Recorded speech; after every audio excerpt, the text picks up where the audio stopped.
Good morning. Today we are going to start discussion on a smart polymer which provides a response to a stimulus. It receives a stimulus and it gives some response. What kind of stimulus it may be? Those stimuli might be. So, it might be pH, acidity or alkalinity of a medium, temperature, pressure, electric field, radiation, etc. That means, a system is called smart if it can receive a signal from a stimulus and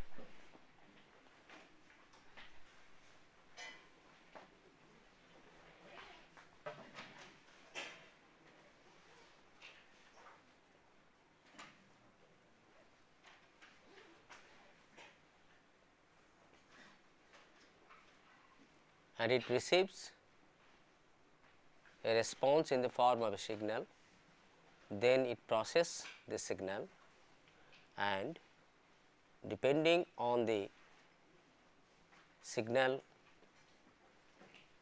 it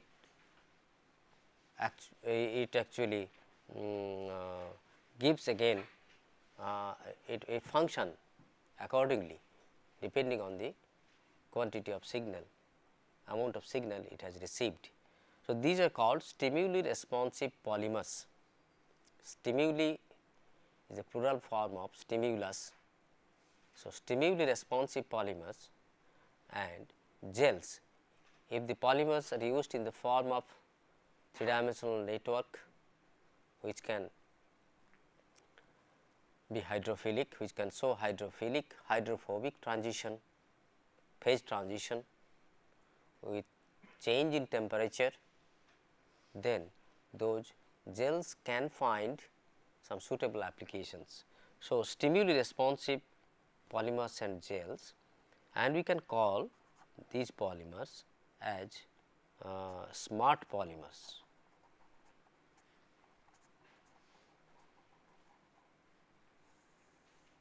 Okay. Now, these polymers are intelligent. A system is intelligent if it can recognize a signal and give a response to that signal.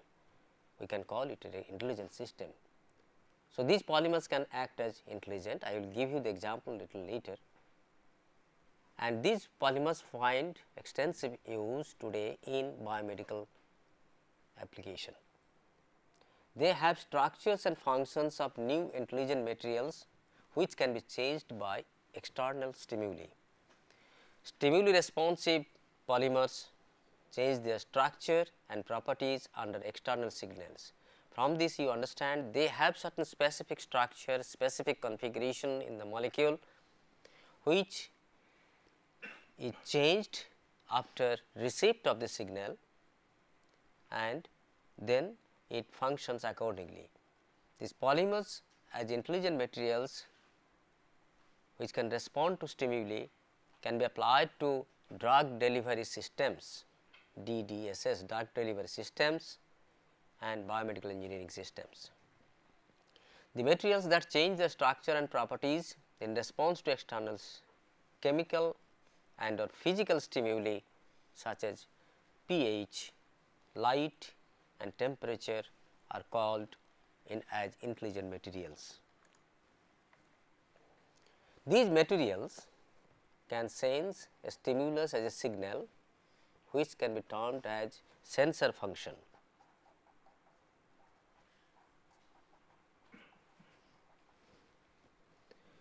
If it can sense a stimulus, say change in temperature or change in pH, okay, etc., then we can call it has got some sensing function or sensor function. Then it can judge the magnitude of the signal that is called processor function.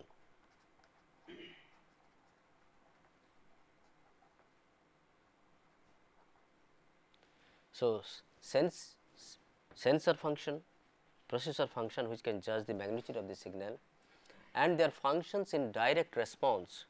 Accordingly, after recognizing the signal, it can start functioning, start changing in structure, and means either it can show some physical or chemical changes after receipt of that signal, that is called effector function.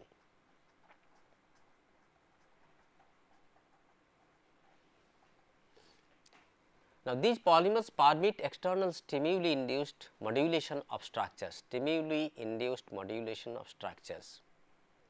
For example, say if it is hydrophobic in nature, it can be changed to hydrophilic, or if it is hydrophilic in nature, it can be changed to hydrophobic with a change in even 1 degree change in temperature. As a result of 1 degree change in temperature, it can show such change of phase or configuration, molecular configuration, hydrophobic to hydrophilic or hydrophilic to hydrophobic transition, and that can be exploited in various applications for various use. And since such changes occurs in a very small range of signal, it can be said on off switching device type of thing. Either it can switch on the system or it can switch off the system. For example, say we have pancreas. What is the function of pancreas? Function of pancreas is to sense the glucose level in the blood. If there is high level of glucose, say for diabetic patients, then there will be change in temperature of the body temperature, and accordingly pancreas has to give some command or release some insulin. That insulin will interact with this glucose, so that it maintains the normal glucose level in the patient's body. That is the function of the pancreas. So, if we can think of an artificial pancreas, that artificial pancreas, if it contains, if some insulin can be kept trapped in this artificial pancreas, and if that artificial pancreas contains such polymer, so with change in 1 degree or 2 degrees of temperature, so it can either release insulin or can stop releasing of insulin, so that the normal glucose level in the blood can be maintained and body hemostasis can be maintained to have the normal function of the patient. So, that is called on off switching your function of this device containing such polymer. Here is it is written, artificial organs are needed to stabilize the body condition of a patient, say artificial pancreas for sensing the glucose level and respond to it by releasing or stopping the release of insulin. This development is an outcome of controlled release concept. This controlled release can be of great use in medicine, chemical, agriculture and cosmetic industries. In agriculture, what we do? We just spray some pesticide to stop the attack of pests, or we just apply this your fertilizer. What happens if there is water, if there is your flow of water, or if that the water holding capacity of the soil is not adequate, then if that water which dissolves this fertilizer can take away the fertilizer without being accepted by the plants, without being taken by the plant. So, there is loss of fertilizer, that means fruitful or efficient utilization of the fertilizer is not done. In order to avoid those problems, if there are certain devices available in which this fertilizer can be kept encapsulated, okay. From that encapsulated fertilizer device, if fertilizers are released slowly in regulated quantity, then the plant can take its fertilizer from that device and there is no loss of fertilizer. That means, with a smaller quantity of fertilizer we can get large amount of products. Okay. That is your fertilizer in case of agriculture. In case of drug delivery, what we do? Normally we incorporate the drugs through oral incorporation or by intravenous injection or intramuscular injection, what happens?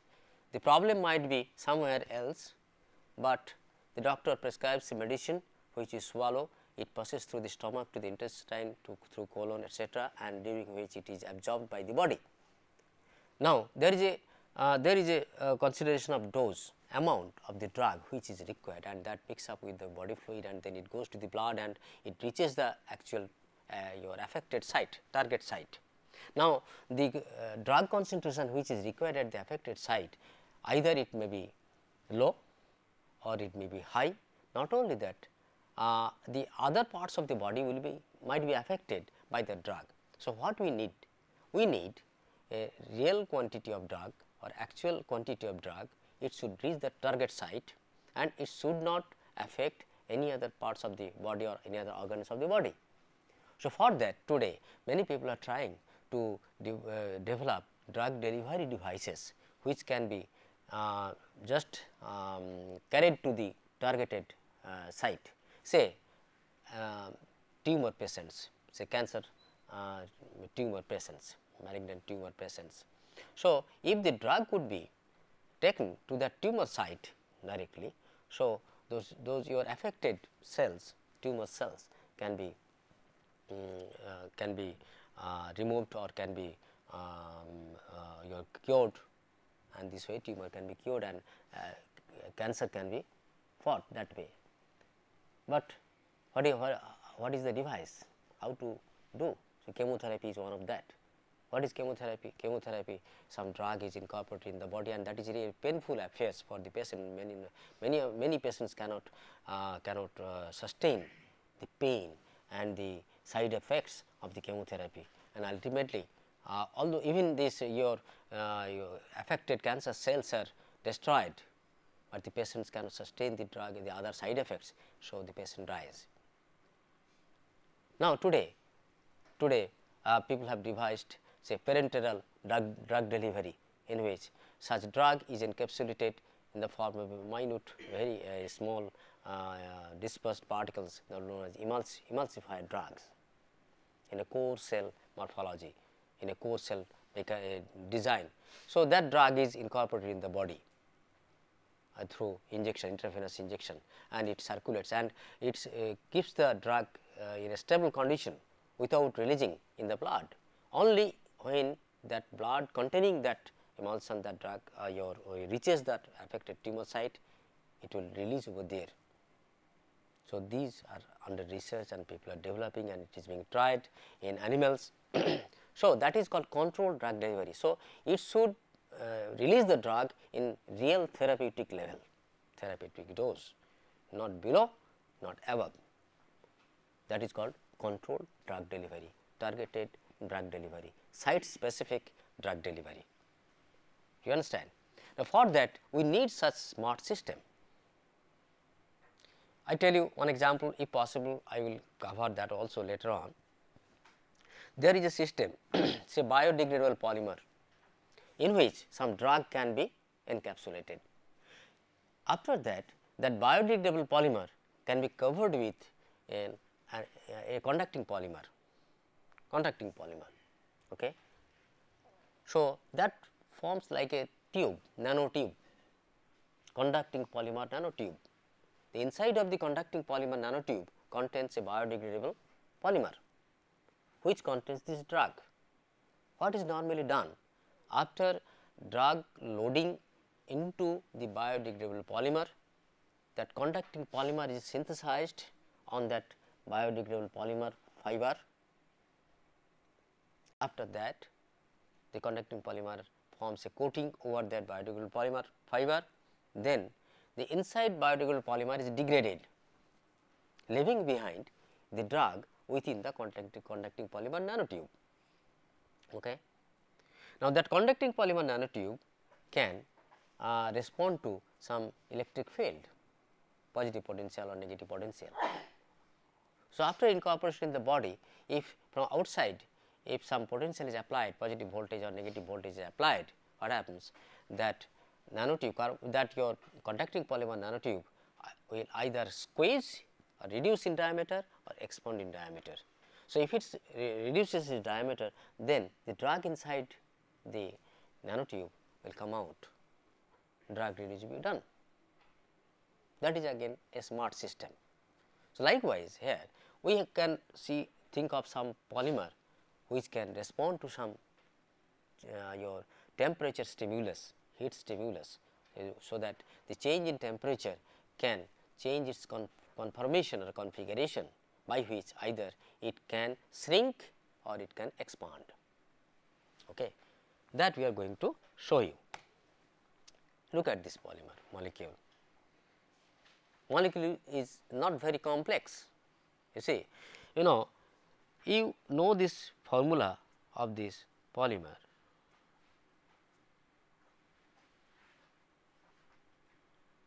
Okay. What is this? Polyacrylamide, isn't it? This is polyacrylamide. Okay. Now, if this polyacrylamide can be modified, that means if this hydrogen of this attached to nitrogen can be replaced with some alkyl group. So, that is here isopropyl group. Okay. So, here it becomes, if it is isopropyl group CH3, actually the polymer becomes N isopropyl acrylamide. So, the name of this polymer is poly N isopropyl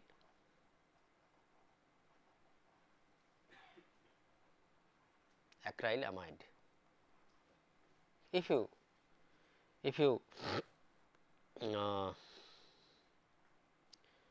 just critically examine this formula and the structure of this polymer, you see, because of this oxygen and nitrogen, this polymer can show some hydrophilic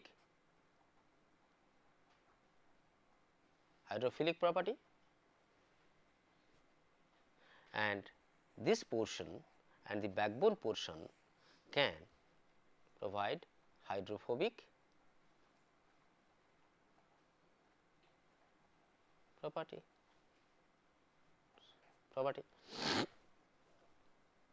Okay. So, it has been found that this polymer shows this polymer is water soluble. This polymer is soluble in water. What happens? There is a characteristic temperature at which this polymer shows some cloud point, that is called cloud temperature, means it shows a change in phase.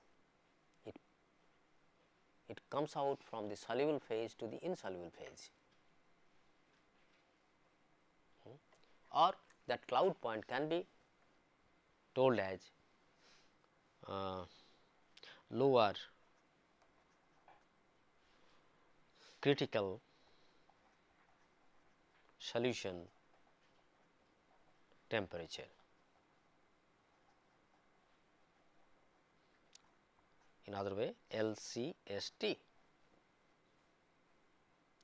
Below this critical solution temperature, it is hydrophilic. Above the critical solution temperature, it is hydrophobic. Now, in order to make this polymer hydrophobic, please look into the structure. In order to make this polymer hydrophobic, what you have to do? You have to hide this hydrophilic portion. Okay. If this hydrophilic portion is actually hidden, then it can show hydrophobicity. Now, that occurs if the temperature is increased. If the temperature is increased from LCST,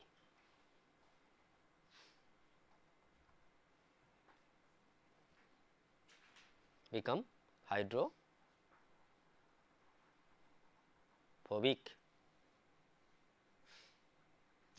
Now, if the temperature is decreased from LCST, it become hydrophilic. That means, in order to make this polymer hydrophilic, so this portion should be exposed. Again, if you want to make this portion of the polymer molecule to be exposed, so it should expand, it should expand. So,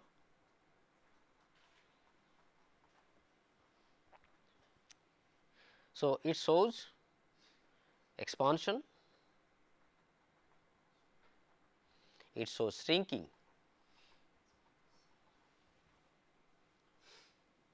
So, the polymer either shrinks or expands. Shrinking due to assumption of hydrophobic configuration, okay, and expansion or swelling due to hydrophilic configuration. Swelling, you see, it is very simple, it is not very difficult. You see, for hydrophilicity, for swelling, this portion should get access to water molecule, is not it? Water molecule should penetrate this site, then only it can show hydrophilicity. For that it needs expansion, swelling. Okay. Say if you keep your hand immersed in water, in a bucket of water, what happens? For say few minutes, you will find that your skin, both entire skin has got swollen due to water imbibition there, due to hydrophilicity of the tissue. So, that is hydrophilicity. So, water gets incorporated there and it swells. So, if water goes inside, it assumes it needs certain volume. So, because of imbibition or incorporation of water, so it swells the system. So, swelling, deswelling, swelling, deswelling, hydrophilic to hydrophobic. So, swelling, deswelling and hydrophilicity, hydrophobicity, these are related. Swelling means hydrophilic, deswelling means hydrophobic. Okay. So, this is a very simple property, but you see Mr. Professor Okano, he is pioneer, the credit should go to him, T. Okano. This is his work, this development or this discovery of this such type of system or polymer, credit goes to Professor Taro Okano, Japanese scientist, he did it. Okay. Now, you see,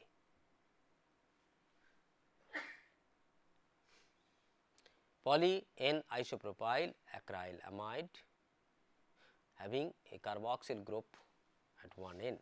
Now, you see here I showed CH2 CH CO N H and I should actually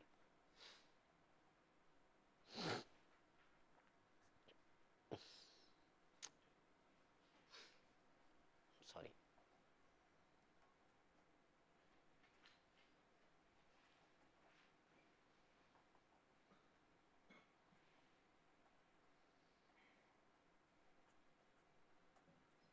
Okay.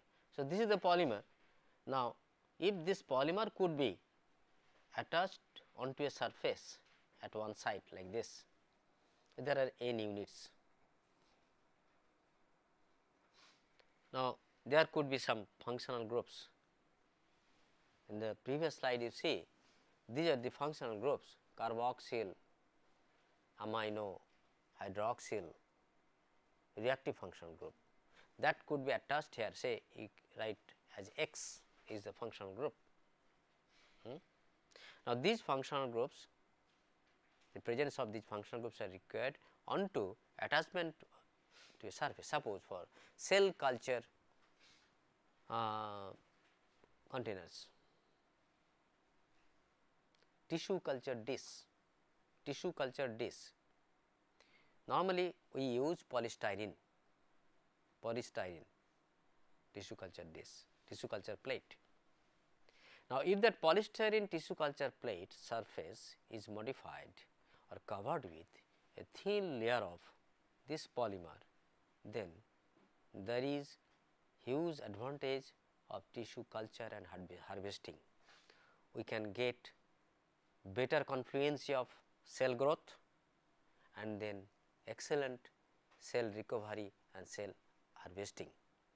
Otherwise, normal way of cell harvesting is to treat with some enzyme, say trypsin. By trypsin treatment, the cells are actually removed from the culture plate. There actually it undergoes certain damage of the tissues and confluency of the cell is lost. Confluency, I will show you what is meant by confluency later. So, these are the applications. Not only that, in chromatographic system we will see that how it helps, in artificial drug delivery systems how it helps. So, for these purposes we need to attach one functional group, reactive functional groups at one end of the polymer chain, and we can regulate the molecular weight of the polymer chain by varying this n. Not only that, we can control this hydrophilicity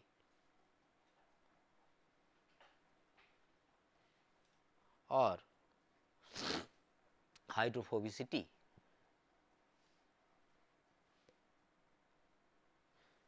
For this polymer, you can tailor its LCST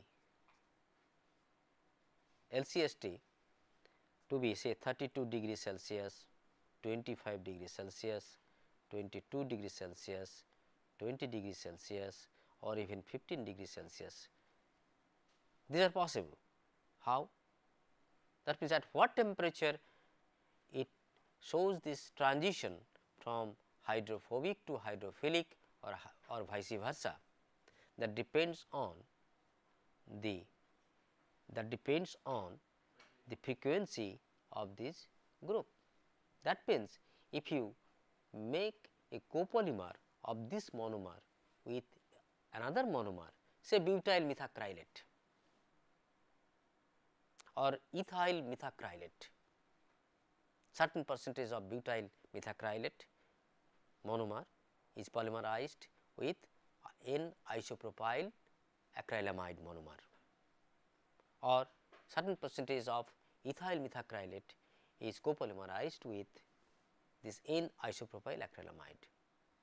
So, by controlling that copolymer composition, we can have a variation in LCST like this as we require, because it is not always possible that in all cases, in all devices, in all applications we find that only one transition temperature it will show this transition. No, it is not necessary, it is not possible also, it is not required also. So, we have to see what temperature we need, what is the value of LCST requirement, LCST value, or that is, or what is the value of cloud point for that particular application.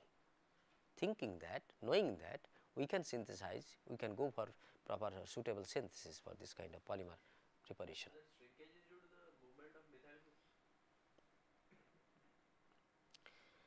Methyl group, that means not only the methyl group and also bending of this backbone chain. That means, this portion has to be hidden.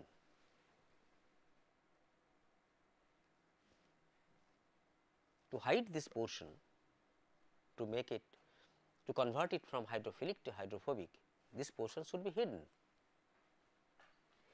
So, this is not always possible with this isopropyl group. There is contribution from this backbone chain also. So, one could check to take other backbone, but why this backbone has been taken? So, here you see material surfaces can be modified, hydrogels can be modified, bioactive molecule can be modified. I understand, you understand what is surface. I mean the surface of a body, we can characterize the surface of a body knowing the material surface, knowing the material made of it, either metal or wood or polymer or a ceramic. We know the composition, chemical composition of the surface, fine. But what is hydrogel? What is hydrogel? Now, you have certain confusion about gel.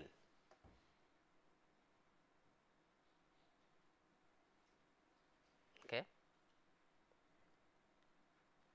You put some solute in water in a solvent, if there is homogeneous mixing, if the free energy of mixing is negative, we find we can call is an ideal solution, is not it? That means, in ideal solution there is interaction between the solute and the solvent.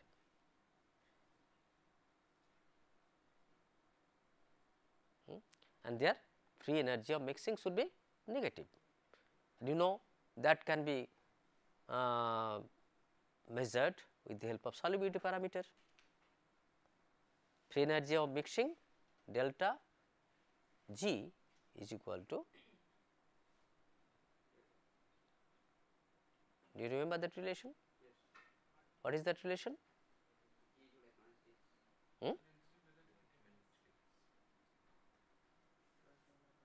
Related to solubility parameter.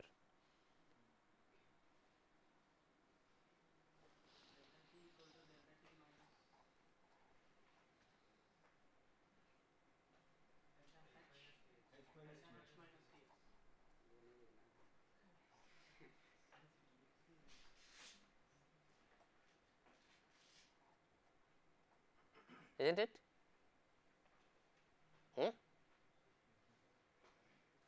This is the solubility parameter of the two components. This is the volume fraction of the two components.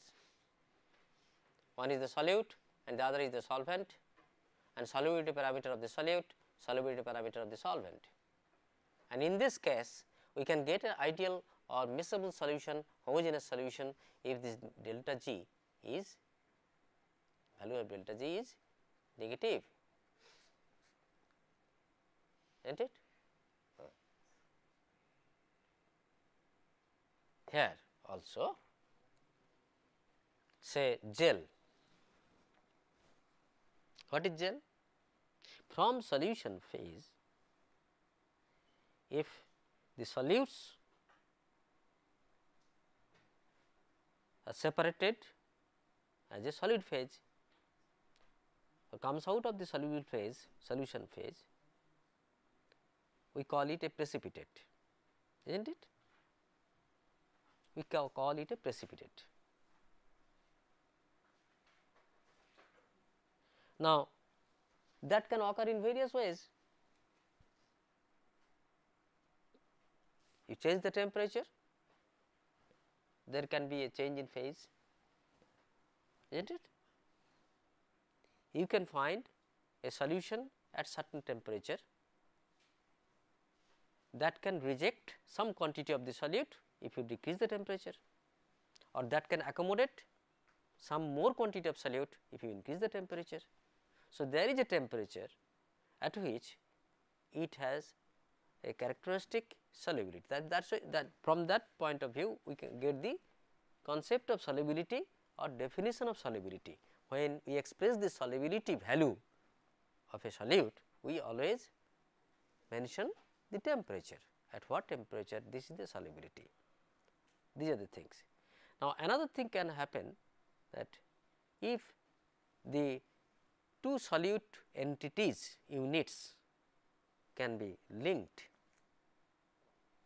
then the size of the solute is changed, is not it? Am I right? You have started with some solute which has got some definite volume, So, units of those solute are having some definite volumes.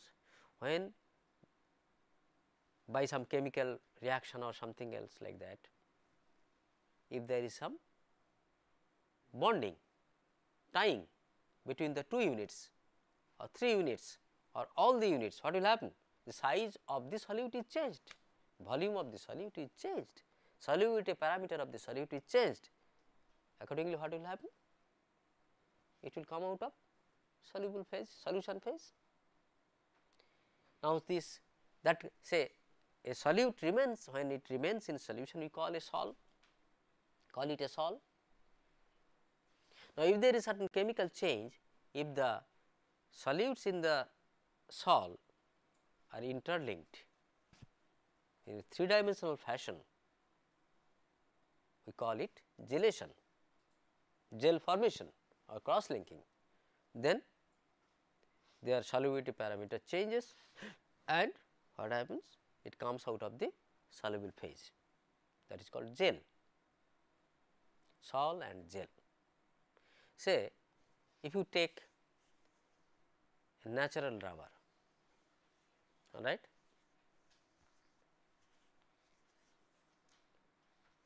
natural rubber, then you mix with little amount of carbon black, intimately you try to intimately mix it, that means try to disperse these carbon particles in that natural rubber molecules. What will happen?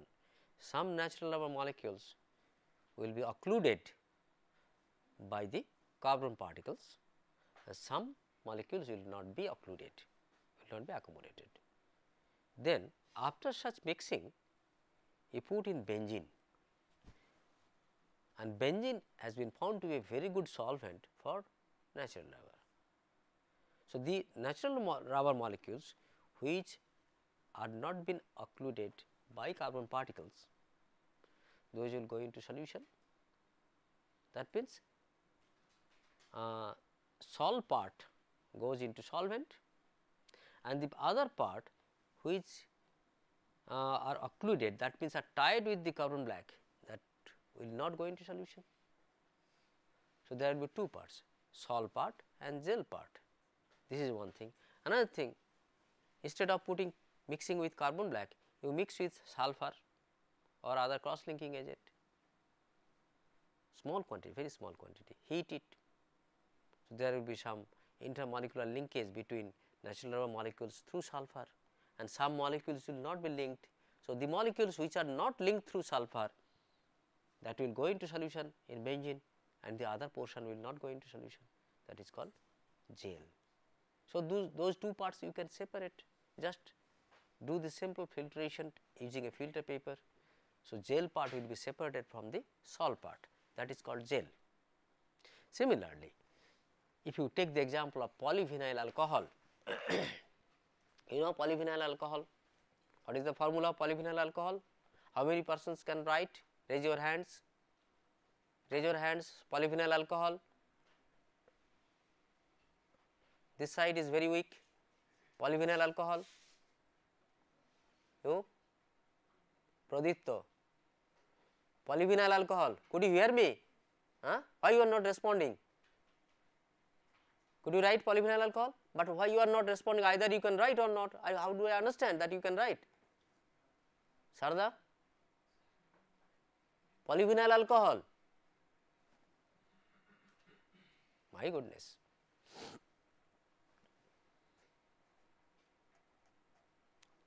Many times I have shown this structure in the class. You remain sleeping. If you remain sleeping, you remain sleeping for the whole life. Okay. This is polyvinyl alcohol. This, because of this hydroxyl group, it is a hydrophilic polymer and is highly soluble in water. Okay. This is a water soluble polymer. When this water soluble polymer is reacted with glutaralaldehyde, Ga, glutaralaldehyde, it form cross linked polyvinyl alcohol, PVA. polyvinyl alcohol or sometimes it is written PVAL, small l, PVAL. Okay. This is glutaraldehyde.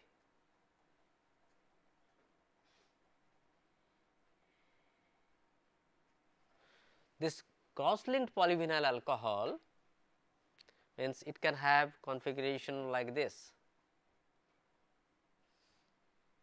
Okay. In 3 dimension, I have shown in 2 dimension. In 3 dimension, it will have a 3-dimensional network of polymers interlinked through these bonds. Glutaraldehyde is present in these intermolecular bonds. This is a PVA gel, all right, PVA gel. This is a gel. It will not go into solution, but it will swell. Means why? Now, the segments, the length of the segment between the interlinkages, that depends, that actually controls this extent of swelling. That means, this volume, this space called free space available for accommodation of water molecules. Now, if there are few more bonds, total quantity of water accommodation will be further restricted. So, extent of swelling will be less. So, more swelling means light cross link is there, less swelling means you have more cross links. That means, you can say in terms of cross link density. So, there is gel. So, the controlling the cross link density of gels, we can control the swelling, deswelling characteristics of a gel. Now, here you see the surface, here you see one surface represented by this portion, this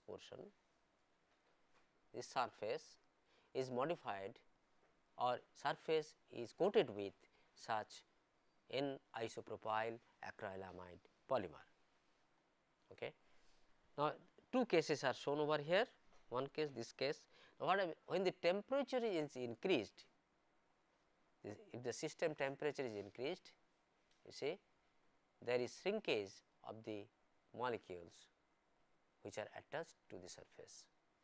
When the temperature is decreased, the molecules, this shrinkage is opened and it is expanded and it shows say swelling behavior.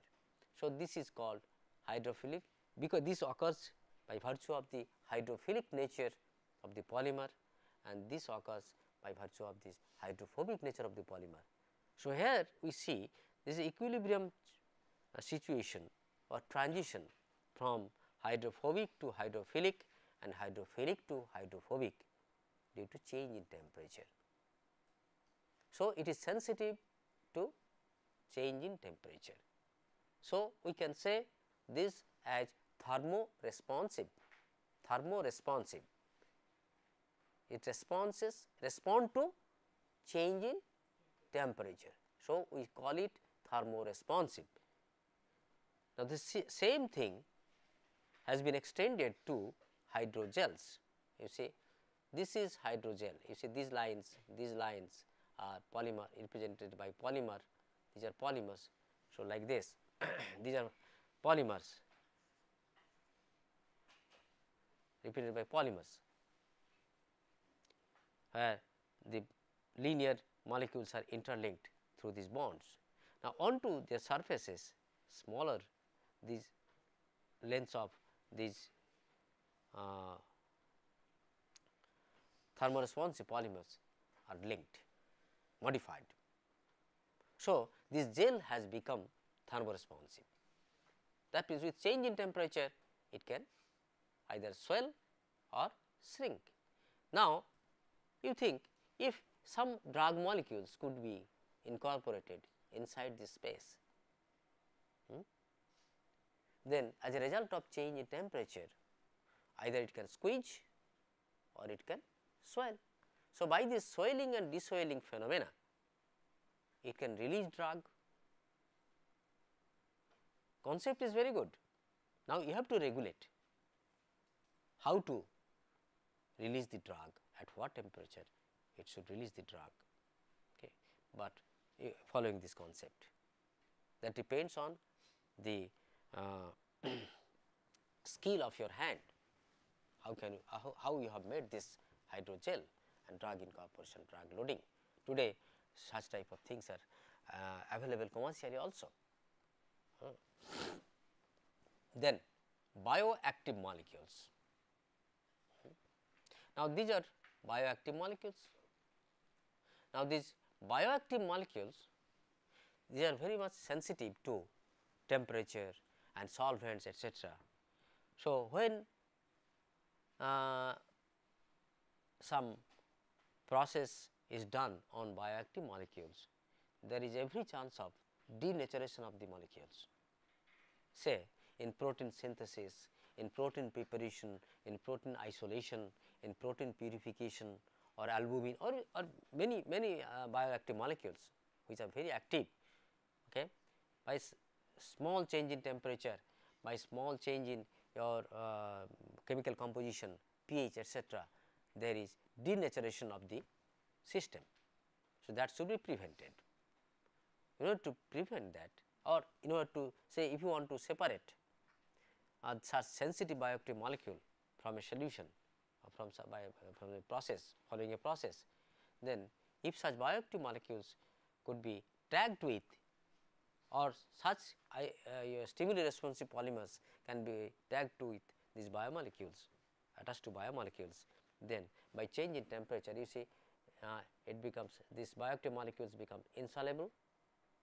Although it is soluble, bioactive molecule is soluble, it cannot be made insoluble, but by attaching this molecule,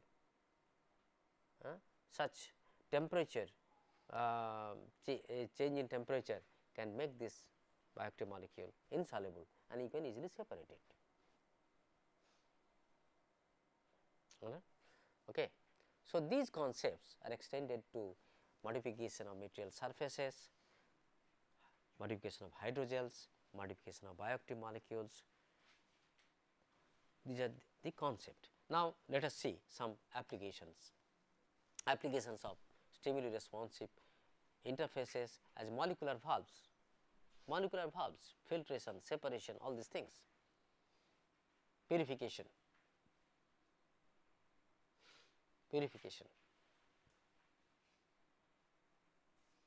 In the laboratory, you have used filter paper, you know filter paper. In industrial practice, filtration cloth is used. Filtration is one of the unit operation in chemical engineering. Separation, purification by filtration. Now, there are certain restrictions, regulations which one should follow, otherwise proper separation, purification cannot be done. It has been found that if we can make a filtration bed which can provide this molecular valve. If there are valves, you open the valve, fluid will pass through, close the valve, fluid cannot pass. Could you tell me one example of a molecular valve available, used in the laboratories?